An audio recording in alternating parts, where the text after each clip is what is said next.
والمهم أن لا تغتر بثناء أحد عليك، لأنه لا يرى منك إلا ظاهرك، ولا تيأس من ذم أحد من الخلق لك، فإن الله أرحم بك منه ومن نفسك. ظاهر هذا، واجعل أمرك كله في سرك وجهرك وغيابك وحضورك عن الخلق أمر معلق بالله، وكن على يقين أنه ما من نعمة إلا والله وليها، وما من نقمة إلا والله قادر أن يدفعها. واسأل الله أن يمتعك في الدنيا متاع الصالحين.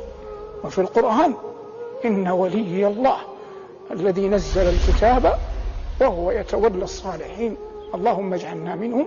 صلى الله على محمد وآله، والحمد لله رب العالمين.